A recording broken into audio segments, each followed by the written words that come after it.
Shalom, selamat pagi seluruh mahasiswa yang ada di tempatnya masing-masing.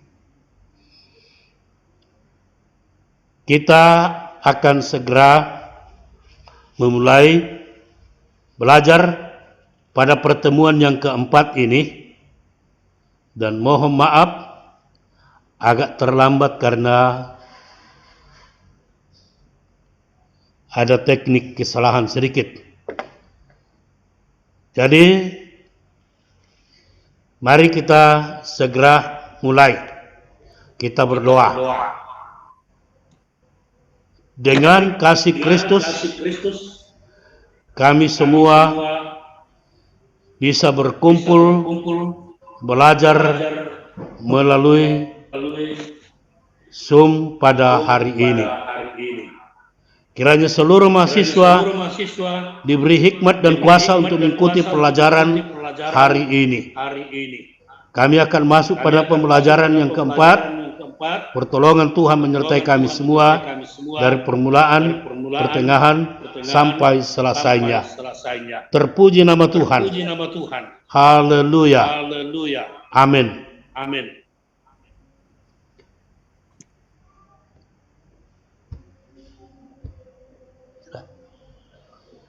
Baik, semua perhatikan bahwa pembelajaran yang kedua dan ketiga Bapak kirim video untuk adik-adik sekalian.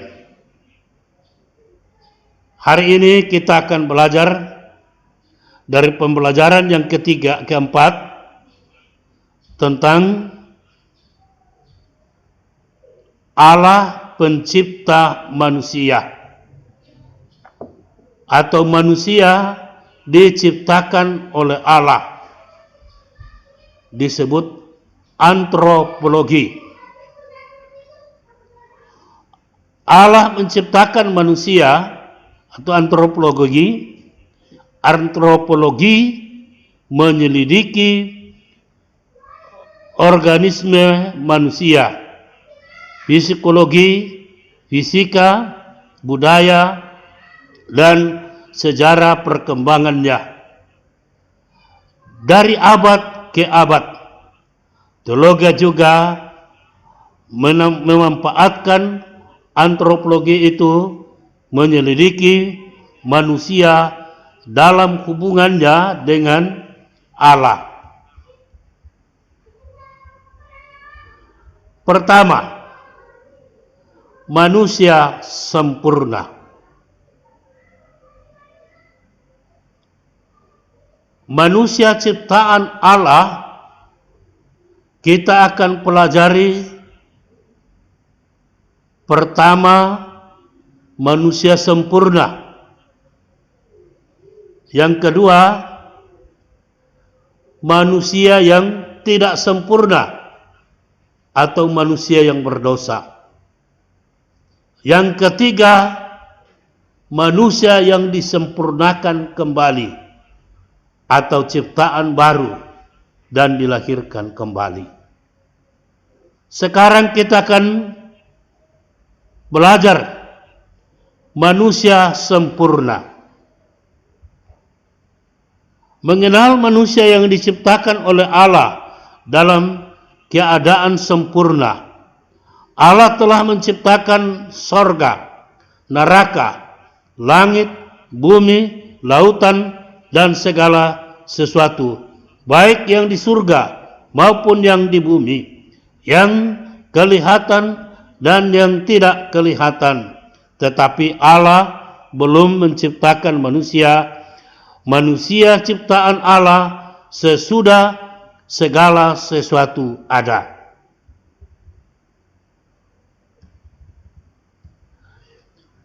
Untuk apakah manusia diciptakan oleh Allah? Manusia diciptakan oleh Allah supaya manusia, satu, manusia berkuasa memenuhi bumi dengan beranak cucu dan bertambah banyak, atau berkuasa memenuhi bumi dengan keturunannya. Yang kedua, manusia berkuasa menaklukkan bumi ini, berkuasa atas ikan-ikan di laut, berkuasa atas binatang-binatang yang merayap di bumi, dan burung-burung di udara. Semua itu dikuasai oleh manusia. Manusia adalah ciptaan Allah yang mulia, memiliki harkat dan martabat yang lebih tinggi dari semua ciptaan Allah. Segala sesuatu ada karena Allah berfirman menyebut nama mereka dan mereka bermunculan. Manusia tidak demikian. Allah membentuk manusia dengan tangannya sendiri. Sehingga dikatakan Allah berkarya menciptakan manusia. Sehingga menurut Alkitab Allah sudah 3 kali mengerjakan karyanya bagi manusia sampai sekarang. Di sini seluruh mahasiswa harus perhatikan. Saya harap saudara dapat membedakan manusia dengan ciptaan yang lain. Manusia disebut ciptaan yang lebih tinggi, yang memiliki harkat dan martabat yang lebih tinggi dari semua ciptaannya. Karena apa?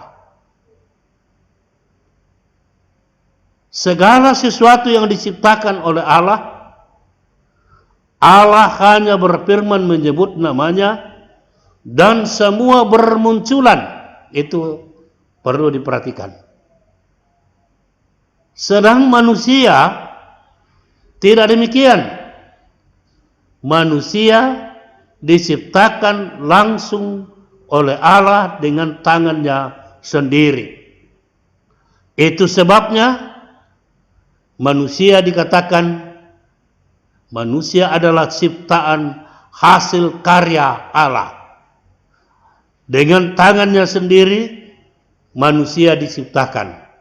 Allah tidak hanya berfirman, tetapi Dia berkarya lewat dengan tangannya sendiri. Dan Alkitab mencatat bahwa manusia telah dikerjakan oleh Allah sudah 3 kali. Artinya Allah sudah 3 kali berkarya menciptakan manusia.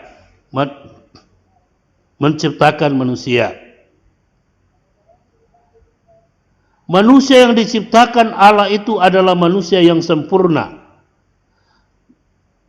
Nama manusia sempurna itu disebut Adam. Dan Adam diciptakan dengan tangan Tuhan sendiri.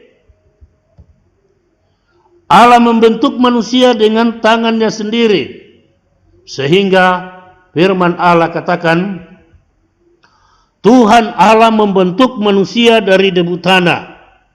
Kejadian 2 ayat 7. Allah mengambil debu tanah untuk membentuk tubuh manusia, sehingga manusia tetap lebih rendah dari Allah penciptanya, dan manusia bersandar berharap sepenuhnya kepada Allah penciptanya, dan manusia harus menyembah Allah penciptanya. Roma 1 ayat 18 sampai 25. Dalam Roma ini berbicara tentang manusia yang tidak menyembah Allah penciptanya, dan manusia menjadi rusak. Yang kedua, Allah menciptakan manusia segambar dengan Allah. Kejadian 1 ayat 26 dan 27. Allah menciptakan manusia segambar dengan Allah. Artinya bahwa Allah itu adalah suci, kudus. Karena itu menciptakan manusia itu suci, kudus, sebagai segambar dengan Allah. Allah suci dan kudus, sehingga dengan hati nurani manusia berhubungan akrab dan intim dengan Allah, Allah penciptanya, sehingga dengan unik manusia memancarkan gambar Allah, yaitu kemuliaan Allah, kekudusan Allah, kebenaran Allah, dan kasih Allah. Harap dalam ujian adik-adik mahasiswa dapat menjelaskan arti gambar Allah dalam diri manusia. Allah menciptakan manusia serupa dengan Allah. Kejadian 1 ayat 26-27. Allah menciptakan manusia serupa dengan Allah dalam arti bahwa Allah adalah satu pribadi yang memiliki pikiran sendiri, perasaan sendiri, dan kehendak sendiri.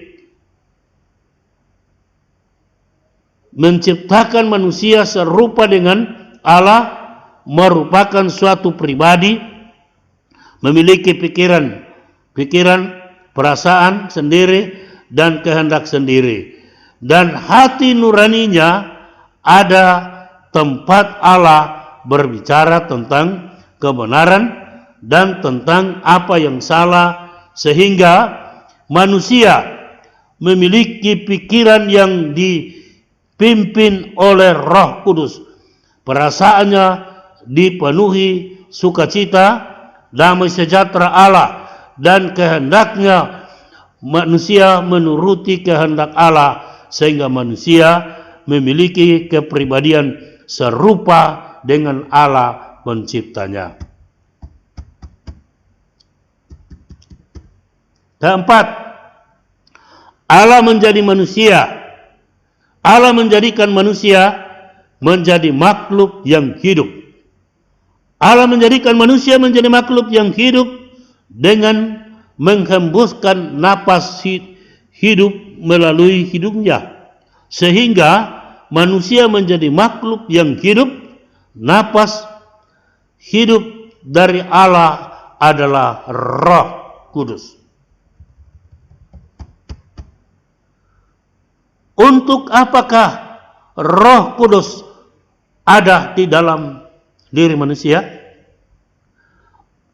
Ini hal yang harus dipahami dan diperhatikan dan dipahami dan diketahui oleh semua mahasiswa. Untuk apa Roh Kudus ada dalam diri manusia? Perhatikan pertama, Roh Kudus ada di dalam diri manusia, membuat manusia menjadi makhluk yang hidup. Kalau tidak ada roh di dalam diri manusia, manusia mati. Dua, Roh Kudus ada di dalam diri manusia, menjadikan manusia menjadi anak-anak Allah. Ketiga, Roh Kudus ada di dalam diri manusia, menjadikan manusia sanggup memanggil Allah sebagai Allah Bapa. Keempat, Roh Kudus ada dalam diri manusia, menjadikan manusia menjadi gereja atau rumah Allah atau bait Allah, tempat kediaman Allah. Kelima, Roh Kudus ada di dalam diri manusia sebagai meterai Allah, jaminan sebagai milik kepunyaan Allah, dipelihara oleh Allah dengan nama Immanuel. Keenam, Roh Kudus ada di dalam diri manusia supaya manusia dapat menyembah Allah dalam roh dan kebenaran. Karena Allah menghendaki kita semua menyembah Allah di dalam roh dan kebenaran, karena Allah itu roh. Mahasiswa harus sadar itu, bahwa kita menyembah Allah di dalam roh dan kebenaran.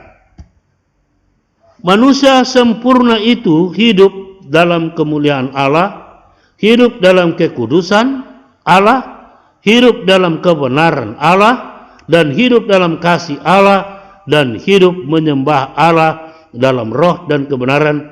Hati nuraninya mendengar suara Allah dan hidup sesuai apa yang disampaikan oleh Allah melalui suara hatinya, sehingga manusia memiliki gambar Allah dan memiliki keserupaan dengan Allah.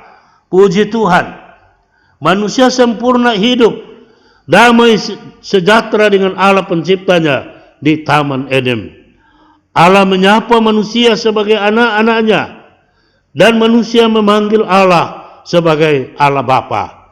Kebenaran ini dapat dilihat dalam kitab Yesaya 64 ayat 8, Roma 8 ayat 14 sampai 16, Galatia 4 ayat 5 dan 6, Ibrani 12 ayat 9.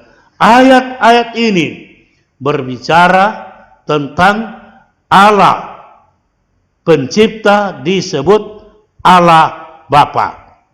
Jadi jelas kepada kita semua bahwa Allah dipanggil Allah Bapa oleh manusia yang Allah ciptakan, dan memanggil manusia yang Allah ciptakan sebagai anak-anak Allah atau anak-anaknya. Yang kedua, bagian B, Allah berkarya menciptakan manusia kedua. Allah telah menciptakan seorang laki-laki yang diberi nama Adam dan menempatkan di Taman Eden. Tetapi pada saat itu perempuan belum ada. Waktu Adam sebelum diciptakan Allah sudah tetap tujuan manusia diciptakan. Allah menciptakan manusia untuk memenuhi bumi ini dengan anak cucunya dan keturunannya. Dan bagaimana ada keturunan kalau hanya seorang laki-laki? Karena itu Kejadian 2 ayat 18 katakan, Tuhan Allah berfirman, tidak baik kalau manusia itu seorang diri saja. Aku akan menjadikan penolong baginya yang sepadan dengan dia. Ini kebenaran yang harus berlaku secara umum kepada semua manusia. Adik-adik sekalian, perlu menyadari dari sekarang bahwa tidak baik kalau kita seorang diri saja. Entah laki-laki seorang diri, entah perempuan seorang diri, ada bahayanya. Sadarkah, tahukah seluruh mahasiswa Unhas bahwa bulan Januari kemarin 2021 dosen Unhas, dosen agama Kristen meninggal, dan nanti setelah busuk baru diketahui bahwa orang itu meninggal karena dia tinggal sendiri, tidak berkeluarga, tidak ada orang yang dia bawa, sehingga dia waktu sakit dan mati tidak ada orang lihat dia. Nanti busuknya didengar orang. Itulah resiko sendirian. Jadi secara tidak langsung saya pesan kepada semua mahasiswa yang ikut pelajaran agama, perhatikan ayat ini. Tuhan Allah berfirman, tidak baik kalau manusia itu seorang diri saja. Aku akan menjadikan penolong baginya yang sepadan dengan dia. Artinya, Bapak mau pesan kepada seluruh mahasiswa yang ikut pelajaran, mulai dari sekarang, jangan ada mahasiswa yang hanya memusatkan perhatiannya kepada pelajaran dan tidak memikirkan tentang hal ini. Ada banyak orang hanya tekun belajar sampai mencapai titel yang paling tinggi. Sudah jadi dokter, sudah jadi profesor, baru sadar mau kawin, siapa yang mau? Terlambat. Karena itu pesanan saya kepada saudara, sambil belajar, persiapkan, cari kenal siapa yang cocok dengan Anda, yang sepadan dengan Anda, binalah hubungan dengan dia, hubungan kasih, mudah-mudahan bisa menjadi suami istri nanti. Keberhasilan kita manusia, kalau kita bisa ada pasangan. Keberhasilan kita manusia, kalau kita bisa ada pekerjaan. Keberhasilan kita manusia, kalau pendidikan kita baik. Tetapi kalau tidak ada keluarga kita, tidak ada pekerjaan kita, tidak ada pendidikan yang baik, itu manusia konyol. Karena itu perhatikan adik-adik sekalian. Jangan lupa teman hidup. Tapi jangan juga gegabah. Bahaya. Ya. Kalau ada cowok yang kau lihat, doakan supaya Tuhan gerakkan hatinya, supaya mau dengan kamu dan menghormati engkau dan membawa kau ke pelaminan. Begitu juga laki-laki. Kalau ada perempuan yang kau lihat dan kau sukai, doakan supaya dia mau sama engkau dan mau menjadi penolong bagimu, supaya masa depanmu. Tapi laki-laki jangan rusak pacarmu. Itu namanya dirusak. Kalau dikasih hamil duluan, itu malu, kemaluannya sampai masuk umur itu. Perlu saling menghormati, saling menghargai, dan saling menjaga kekudusan. Perempuan jaga kekudusannya, laki-laki jaga kekudusannya, sehingga menjadi pasangan yang sepadan dan seimbang dan cocok dalam rumah tangga. Itu harus diperhatikan. Di sini menjadi pertanyaan bagi kita bahwa mengapa Allah tidak langsung menciptakan laki-laki dan perempuan pada saat penciptaan Adam. Allah tidak langsung menciptakan perempuan bersama dengan laki-laki karena Allah mau supaya manusia atau laki-laki sadari bahwa tidak baik kalau kita seorang diri. Kita membutuhkan teman yang sepadan dengan kita sebagai penolong bagi kita. Inilah tujuan Tuhan. Tidak diciptakan langsung menjadi bersamaan seperti burung. Burung lahir berpasang-pasangan. Tapi kita manusia tidak. Allah menuntut kesadaran supaya laki-laki sadar kalau dia sendirian tidak mampu hidup.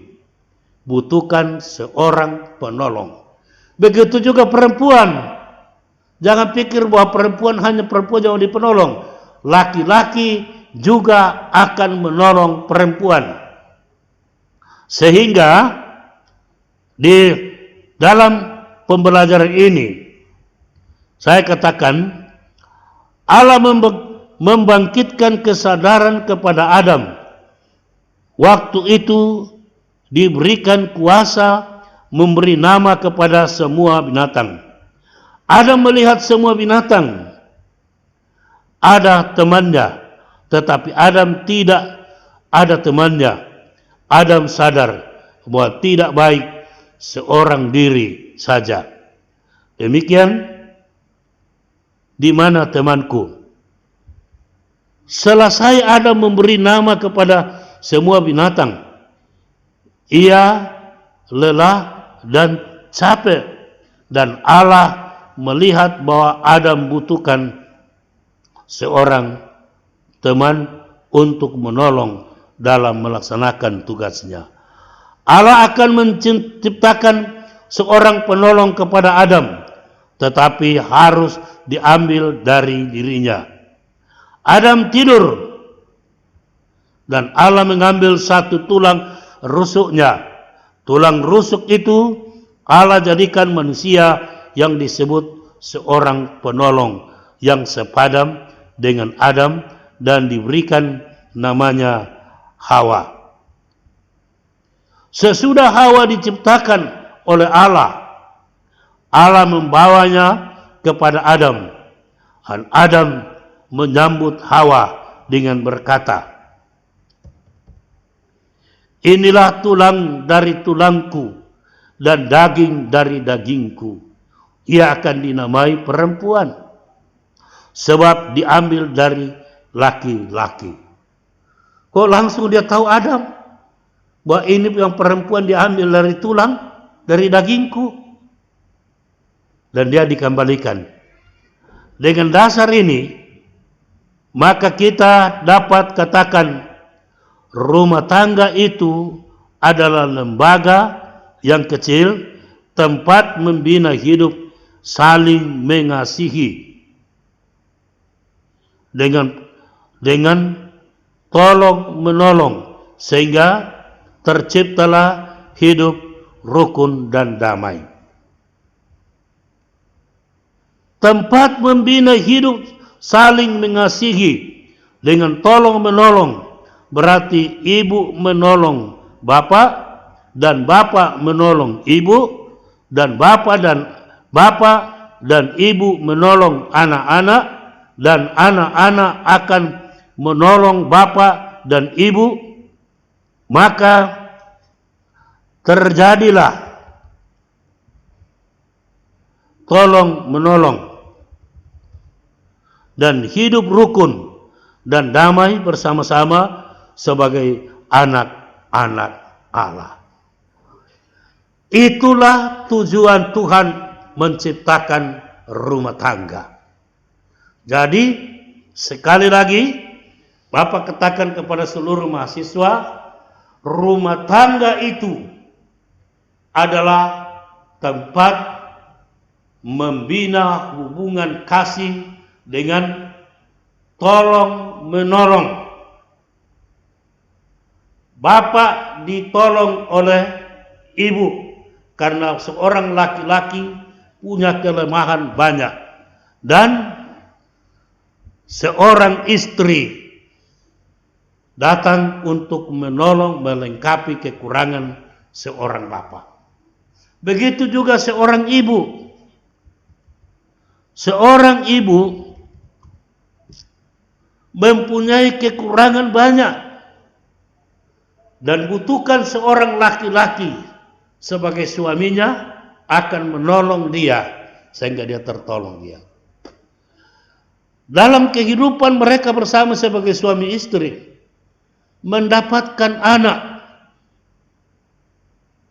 dan anak ini tidak lahir dan langsung pergi mencari makanan, tidak, atau langsung bekerja, tidak, tetapi anak ini dipelihara, ditolong oleh ibunya, ditolong oleh bapaknya, sehingga menjadi manusia yang seperti kalian. Kau tidak bisa ada seperti ini dulu di Unhas kuliah kalau mamamu dan bapakmu tidak tolong kau dari bayi sampai sekarang. Sekarang bapakmu dan mamamu masih tolong engkau. Itu yang harus disadari oleh setiap pemuda, setiap mahasiswa. Jadi bapakmu berusaha menolong engkau dan mamamu menolong engkau supaya mencapai tujuan ke depan. Seorang anak laki-laki berhasil dan bekerja. Jangan lupa pengorbanan, pertolongan mamamu. Jangan sampai kau berhasil dan gajimu hanya kau kasih sama istrimu. Itu terkutuk orang seperti itu. Tidak memperhatikan mamanya, bapaknya. Kau tidak jadi manusia kalau bukan bapakmu. Jangan sampai kau berpikir bahwa istrimu yang harus kau puja. Tidak. Orang tua perlu diperhatikan, ditolong. Sehingga itu katakan tolong menolong. Jadi setelah kita semua bekerja dan kita berhasil, tolonglah kembali bapakmu, mamamu dalam kehidupan. Sehingga terjadilah tolong menolong satu sama lain. Itulah rumah tangga yang harus diperhatikan oleh setiap kita. Dan hidup rukun dan damai bersama-sama dengan anak-anak. Inilah dia, tulang dari tulangku dan daging dari dagingku. Akan dinamai perempuan, sebab ia diambil dari laki-laki. Artinya, Adam dan Hawa, istrinya itu adalah tulangnya dan dagingnya. Dan Hawa melihat Adam sebagai tulangnya dan dagingnya dan atau bagian dari tubuhnya. Dan Tuhan Yesus Kristus katakan, hendaklah kamu saling mengasihi seperti kamu mengasihi diri sendiri. Artinya, seorang suami melihat istrinya, dia harus mengetahui bahwa itu istrimu itu adalah dari tubuhmu sendiri. Seorang istri mengasihi suaminya, artinya menyadari bahwa saya ada ini berasal dari tubuh suamiku. Berarti sama. Istri adalah tubuh seorang suami dan suami adalah tubuh seorang istri. Sehingga istri mengasihi suaminya berarti mengasihi tubuhnya sendiri. Suami mengasihi istrinya berarti mengasihi tubuhnya sendiri. Orang tua, bapak dan ibu mengasihi anak-anaknya karena itu adalah darah dagingnya sendiri. Sehingga anak-anak mengasihi bapak dan ibunya karena sadar bahwa dia adalah darah daging dari mamanya dan bapaknya. Sehingga hidup rukun, hidup benar, saling mengasihi sebagaimana firman Tuhan katakan. Sebab tidak mungkin seorang membenci dirinya sendiri. Ia pasti merawatnya dengan baik. Itulah lembaga tempat hidup membina kasih tolong menolong atau sama yang lain disebut rukun rumah tangga. Dalam ujian sebentar saya akan suruh saudara menjelaskan apa tujuan Tuhan menciptakan rumah tangga. Mengapa Allah menciptakan Adam lebih duluan dan baru diciptakan perempuan? Tujuan Tuhan supaya semua orang sadar bahwa membutuhkan pertolongan. Laki-laki membutuhkan pertolongan, perempuan membutuhkan pertolongan, anak-anak membutuhkan pertolongan, orang tua membutuhkan pertolongan. Maka jadilah istilah tolong menolong. Adam dan Hawa hidup damai sejahtera dengan Allahnya. Allah menempatkan manusia di Taman Eden dan Allah memberikan perintah kepadanya dalam Kejadian 2 ayat 17. Sebuah pohon dalam taman ini boleh kamu makan buahnya dengan bebas, tetapi pohon pengetahuan tentang yang baik dan yang jahat itu janganlah kau makan buahnya, sebab pada hari engkau makannya pastilah engkau mati. Pastilah engkau mati.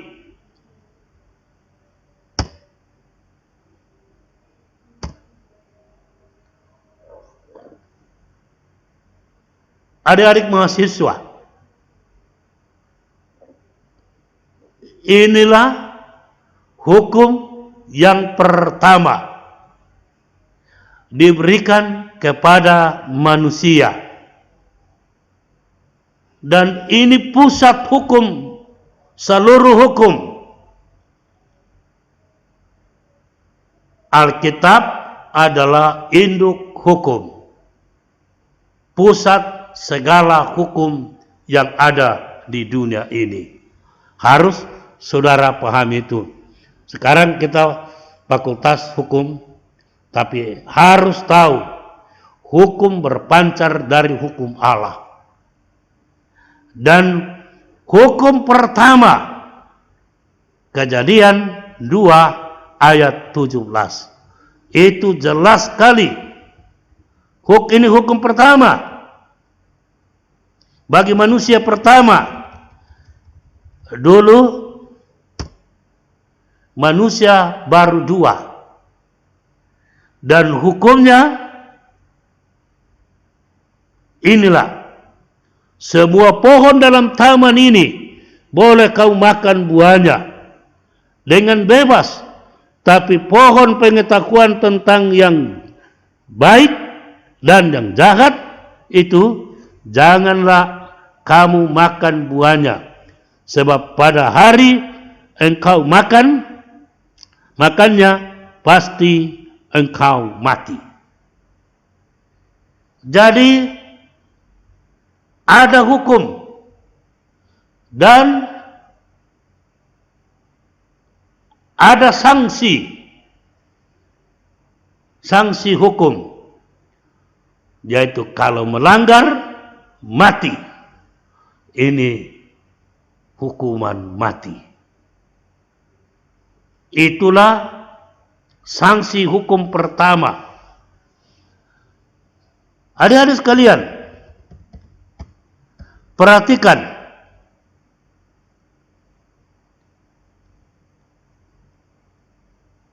waktu manusia ditempatkan di Taman Eden,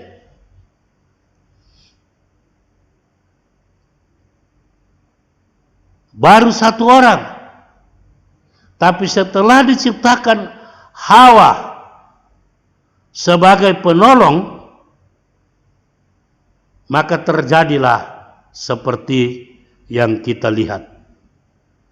Tapi dengan hadirnya Hawa di dalam hidup Adam, Hawa mendengar suara iblis dan mengambil buah yang terlarang itu. Akhirnya mereka berdua makan buah yang dilarang itu dan jatuhlah dalam dosa. Kehadiran Hawa dalam kehidupan Adam sasarannya supaya menolong, tetapi justru pada saat Adam bersama dengan Hawa tidak pegang janji Tuhan. Dan ia lebih mendengar tipu muslihat dari iblis. Inilah tipu muslihat iblis yang pertama. Adik-adik harus tahu bahwa senjata iblis yang hebat ada 2. Senjata iblis yang pertama yaitu tipu muslihat. sesuatu perbuatan yang dibuat seperti kebenaran yang tidak ada kesalahannya, yang benar-benar sekali. Tapi nanti setelah kena, maka kita tergeletak, baru sadar bahwa itu adalah tipuan. Itu disebut tipu muslihat. Ada banyak orang kena tipu muslihat seperti ini. Ada banyak mahasiswa ditipu oleh temannya. Seorang perempuan ditipu oleh temannya. Kasihan kalau kita saling hidup menipu dan ditipu. Berapa waktu yang lalu ada seorang suami menangis datang kepada saya, ditipu oleh istrinya. Ada karena seperti sesuatu yang baik. Ada seorang cewek yang cantik ditipu oleh laki-laki. Setelah hamil,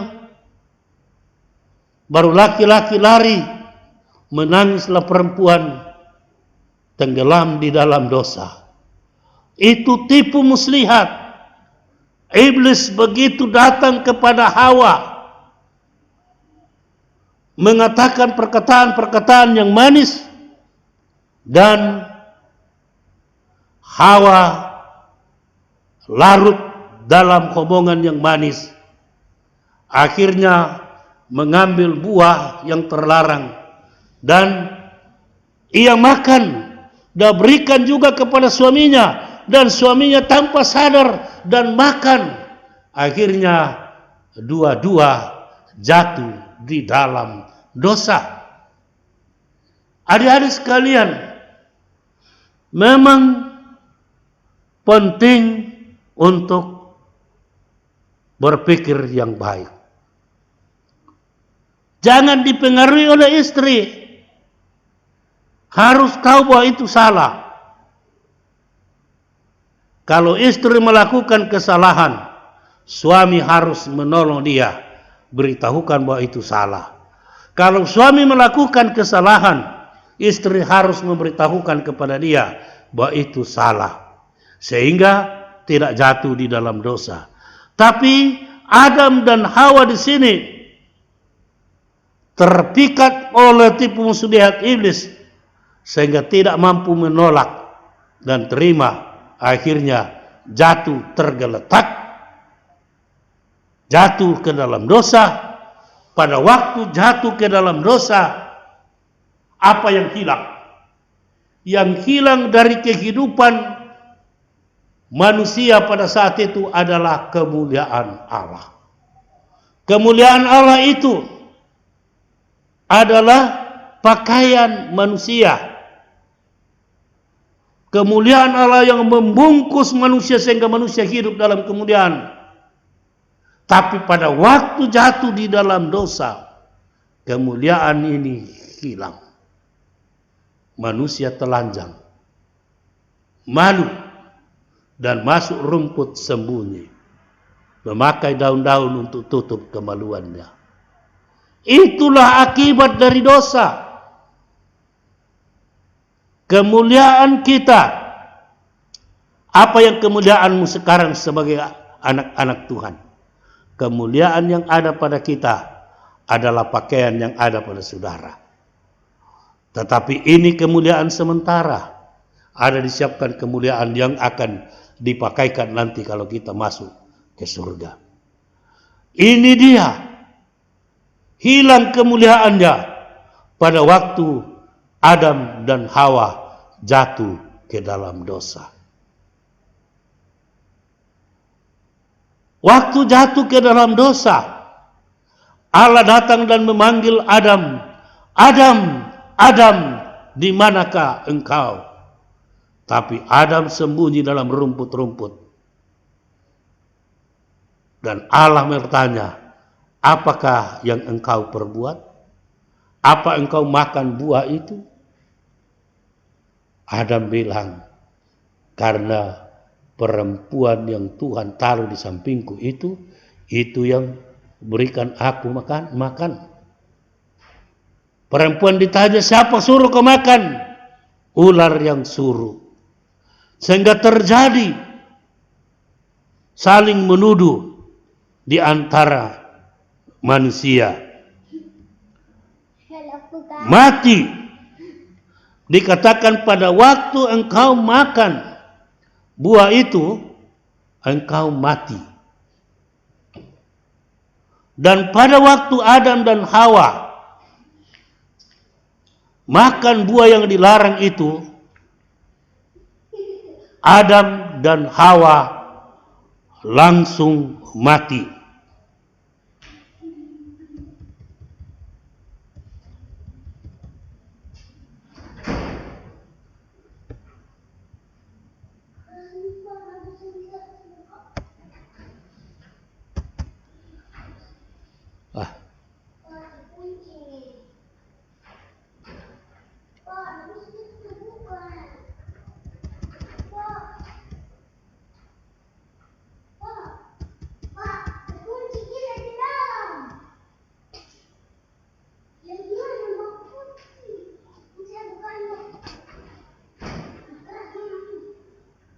Tetapi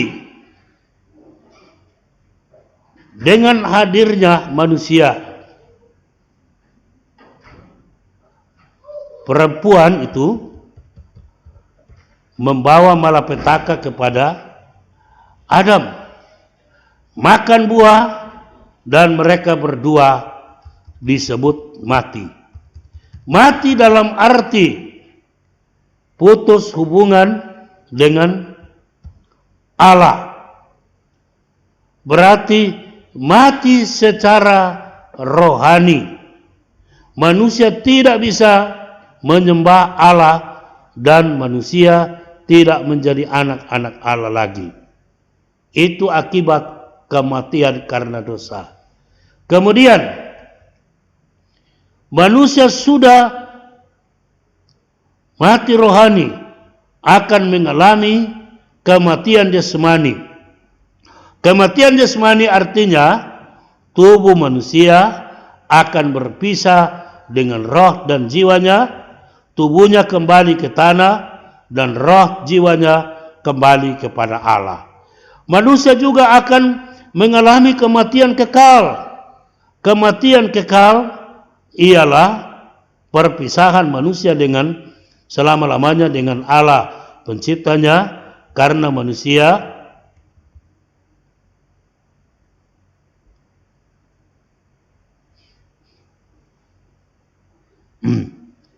kematian kekal ialah perpisahan manusia selama-lamanya dengan Allah penciptanya. Allah penciptanya karena manusia mati rohaninya dan tidak bertobat dan mati secara jasmaninya, tubuhnya kembali ke tanah dan rohnya dan jiwanya kembali kepada Allah, dan sampai di hadapan Allah ia dibukakan kitab kehidupan anak domba Allah, dicari namanya. Tidak ada namanya di dalam kitab kehidupan anak domba Allah, maka roh dan jiwanya akan menerima hukuman di neraka. Itulah disebut kematian kekal. Kematian kekal. Jadi adik-adik mahasiswa sangat penting memahami ketiga kematian ini. Manusia berdosa langsung menerima kematian rohani dan masih hidup sebagai manusia. Tak lama kemudian dia mati secara jasmani. Artinya tubuhnya dan jiwanya dan rohnya berpisah. Tubuhnya kembali ke tanah karena dia berasal dari tanah, dan rohnya kembali kepada Allah. Roh dan jiwanya kembali kepada Allah karena ia berasal dari Allah. Yang ketiga, kematian kekal. Kematian kekal ada bagi manusia adalah manusia yang tidak bertobat dan tetap mati rohaninya, tidak menyembah Allah, tidak kembali kepada Allah, maka dia mati di dalam dosa, mati dalam dosa. Artinya roh dan jiwanya dan tubuhnya berpisah.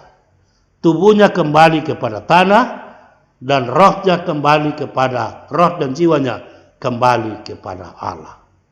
Sampai di hadapan Allah, roh dan jiwanya menghadap Allah dan dibukakan kitab kehidupan. Perhatikan dalam Wahyu 20 ayat 15. Di situ dicari namanya dalam buku kitab kehidupan anak domba Allah. Kalau tidak ada namanya di situ, ia akan menerima hukuman kekal di neraka. Semua ini berlaku kepada semua manusia. Kita semua manusia akan mati, anak-anak. Tapi yang sangat penting, adakah namamu dalam kitab kehidupan di sorga?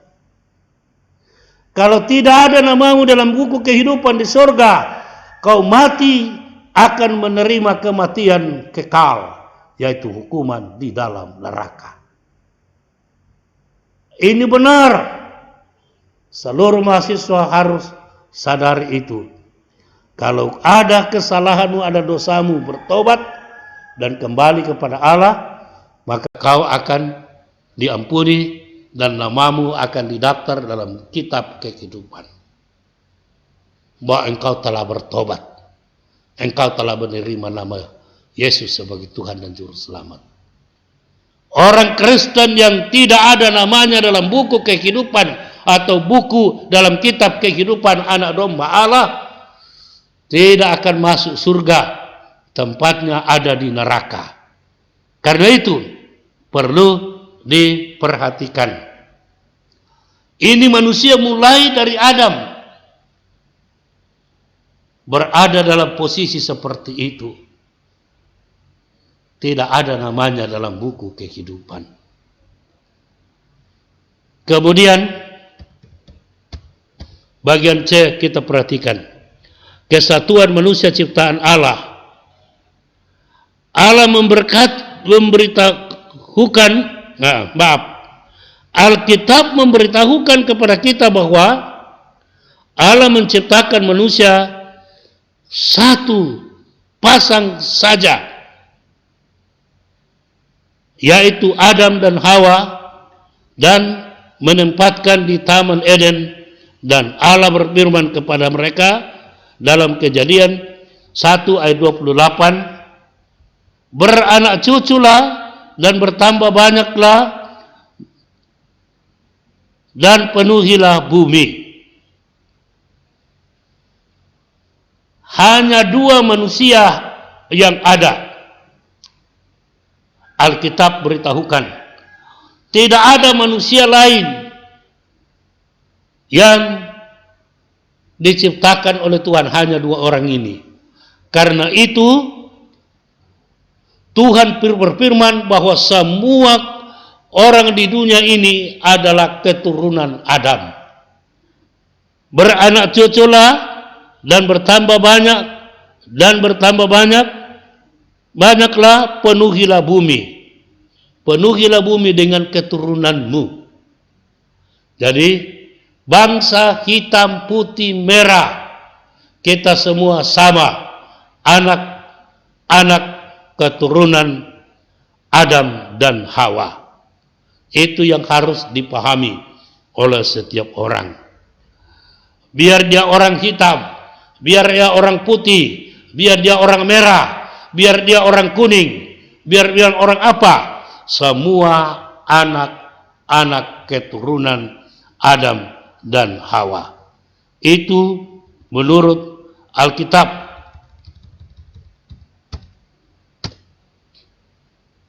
Kebenaran dalam Kejadian 17 ayat 28-26 katakan, dari satu orang saja ia telah menjadikan semua bangsa di dunia dan umat manusia untuk mendiami seluruh muka bumi, dan telah menentukan musim-musim bagi mereka dan batas-batas kediaman mereka. Ini kekuasaan Tuhan. Mulai dari Adam, Hawa, tidak ada yang lain. Dan tersebarlah manusia di seluruh dunia. Kita semua ini adalah manusia ciptaan Allah. Itu berarti dunia ini telah dipenuhi anak cucu Adam dan Hawa, atau dipenuhi oleh keturunan Adam dan Hawa. Kedua, ilmu pengetahuan. Dari ilmu pengetahuan ketahui bahwa manusia itu menurut psikologi atau ilmu manusia, semua suku, ras, kaum manusia dapat saling kawin dan melahirkan anak. Jadi, saudara boleh kawin dengan orang Amerika, orang Cina, orang apa saja, pasti dapat anak. Suhu tubuh manusia normal sama, kecepatan jantung sama. Seluruh dunia manusia bisa ditempa penyakit yang sama. Seperti sekarang, semua manusia dikena penyakit yang sama, yaitu virus corona, karena sama. Kemudian komponen organ-organ tubuh manusia sama, anatomi semua sama. Berikut, menurut filologi, ilmu bahasa, prasejarah mengakui bahwa manusia dulu hanya satu bahasa saja. Akibat peristiwa Babel, maka Allah mengacaukan bahasa sehingga lahirlah bahasa-bahasa di dunia. Ketiga, menurut psikologi,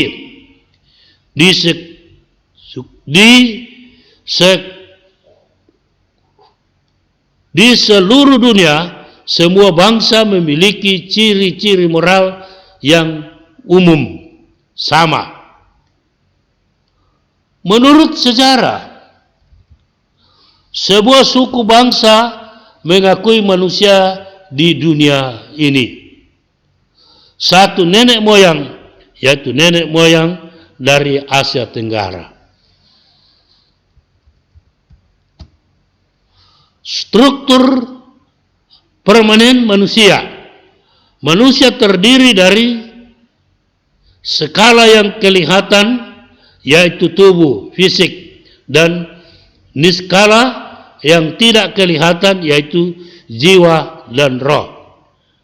Akhirnya muncul perdebatan. Ada yang mengatakan manusia itu terdiri dari tubuh dan jiwa, dan ada yang mengatakan manusia itu terdiri dari tubuh, jiwa, dan roh.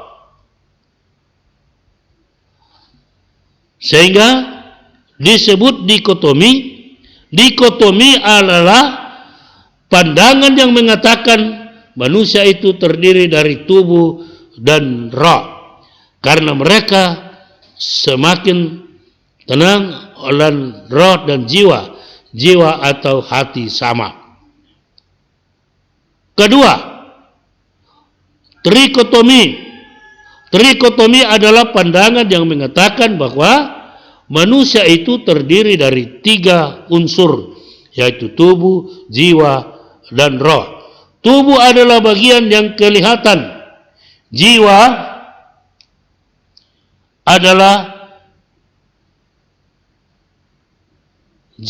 adalah akal budi atau rasio, dan roh adalah unsur yang berhubungan dengan Allah. Sering disebut manusia ketika Allah menghembuskan napasnya ke dalam tubuh manusia, berarti Allah memberi jiwa dan rohnya kepada manusia. Napas adalah kehidupan atau jiwa, dan hidup bersumber dari roh yang merupakan unsur kehidupan yang bersifat kekal.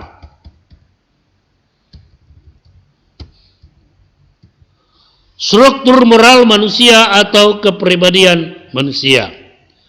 Yang dimaksud struktur moral manusia adalah unsur-unsur atau kemampuan manusia untuk bertindak benar atau salah.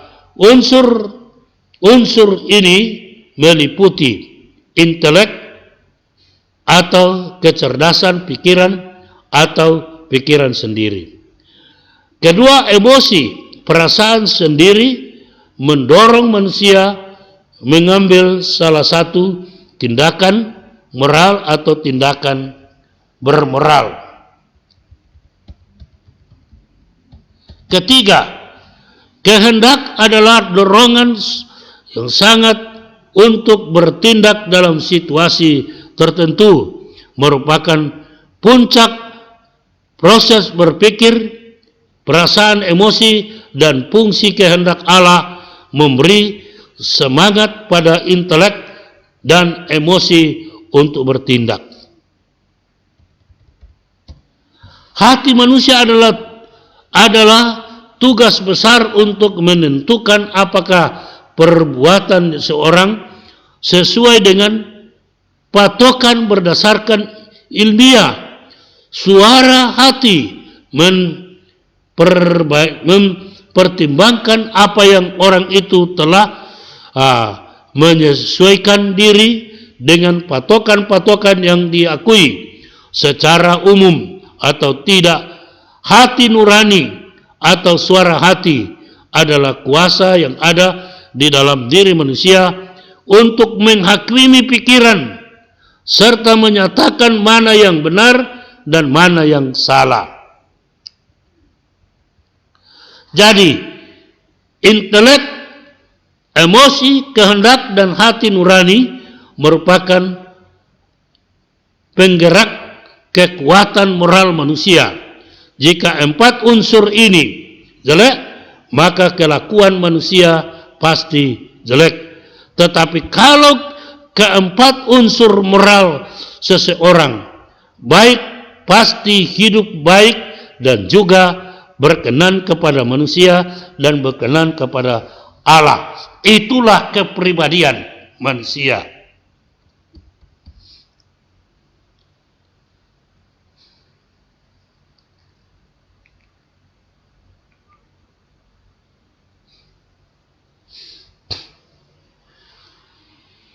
Baik,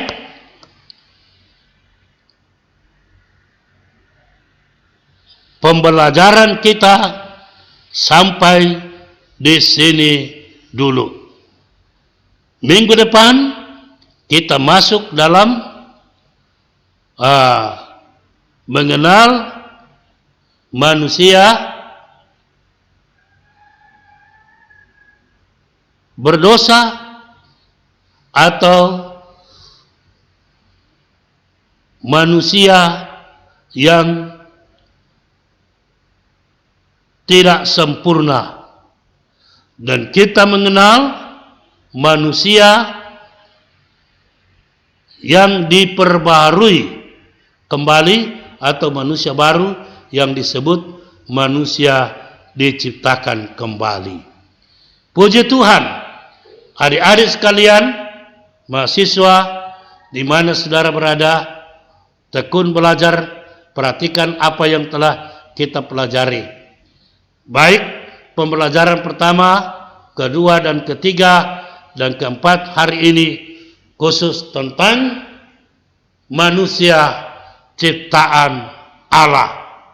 Karena itu, untuk mengakhiri, saya harap semua mahasiswa harus memperhatikan absen, ketua kelas perhatikan absen dan lapor ke MKU. Jadi semua hal itu diperhatikan dan nanti videonya pelajaran hari ini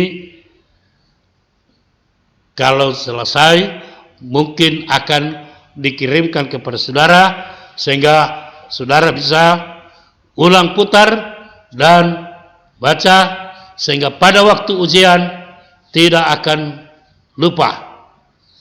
Jadi video pertama kemarin yaitu pelajaran kedua, video kedua yaitu pelajaran ketiga, video ketiga ini adalah pelajaran yang keempat. Adik-adik, sampai di sini mari kita berdoa. Terpujilah Allah kami. Kami dapat belajar pendidikan agama Kristen pada pertemuan yang ketiga tentang manusia. Kiranya seluruh mahasiswa yang belajar hari ini diberkati dan mereka tetap setia belajar dan Tuhan memberkati. Kalau ada di antara mahasiswa yang sakit, sembuhkanlah dan pulihkanlah. Dan mereka akan melanjutkan pelajaran pada dosen yang lain. Tuhan menyertai. Dalam Yesus kami berdoa mengucap syukur di hadapan Tuhan. Haleluya. Amin.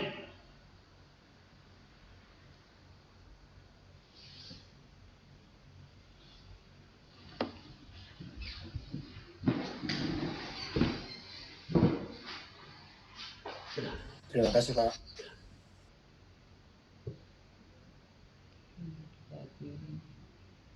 Matikan ini.